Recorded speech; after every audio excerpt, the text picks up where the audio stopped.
Ni kitabu kile kinachoitwa Ministers Handbook, ni kitabu kinachosaidia wachungaji kufanya huduma katika ukurasa wa 111. Mara nyingi huwa tuyafanye, lakini yanahitajika sana kufanyika ili kwamba kanisa liweze kukaa kazi. Na haya nakutia nguvu. Ndio maana nimeanza kwa maungamo, nikaanza kwa kumsifu Mungu, na sasa tunaomba sasa ile nguvu ikaingie ndani yenu.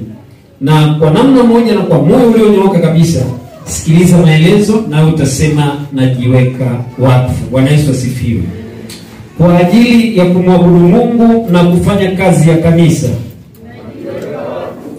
Kwa ajili ya kuwahi kutekeleza kwa bidii na uaminifu majukumu tuliyopewa na kanisa chini ya uongozi wa Roho Mtakatifu. Kwa ajili ya kutumia na kuendeleza talanta na karama zetu katika kumtumikia Mungu, kanisa na jamii. Kwa ajili ya kuhubiri na kufundisha neno la Mungu na roho ya unabii. Kwa ajili ya kufundisha kufuata sera, kanuni, taratibu na miongozo mbalimbali ya kusimamia na kuongoza kanisa. Kwa ajili ya kuwaongoza na kuwakamilisha watu wazima, vijana na watoto. Kwa ajili ya kuwahi kuhudhuria ibada za kanisa, huduma za kanisa na vikao vya kanisa. Kwa ajili ya kuandaa na kutoa taarifa ya kazi iliyo sahihi na ya kweli kwa Mungu, kanisa na conference. Kwa ajili ya kuakisi tabia ya Yesu na kuwa kielelezo sahihi cha mwenendo mzuri wa maisha ya Kikristo kanisani, nyumbani, kazini, shuleni na mahali popote ninapoishi na kupita. Sasa hili ni kanisa lote.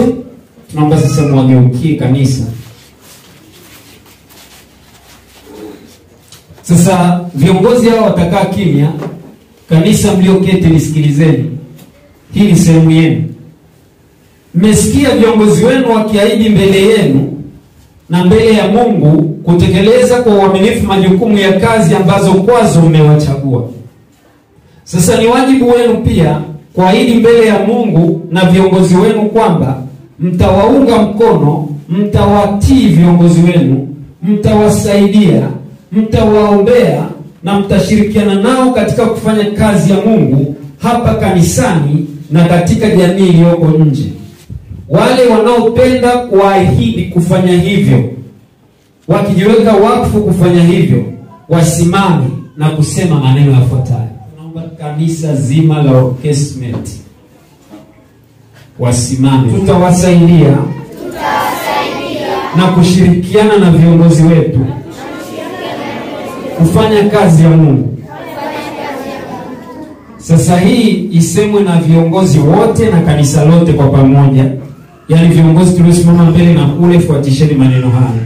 Mungu Baba, tumeahidi mbele yako na mbele za wanadamu kwamba tutatekeleza majukumu yetu kama viongozi na wafuasi.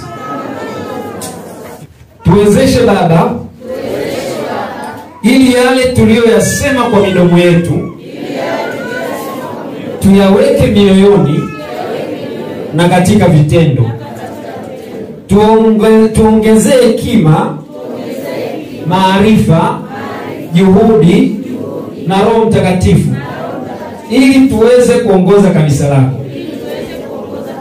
Sote kwa pamoja tunaomba tumpende na kumtumikia Yesu Mwokozi wetu hapa duniani, tunapojitayarisha kuishi naye kama familia moja ya Mungu katika nchi na mbingu mpya. Tunaomba haya kupitia jina la Yesu. Amina.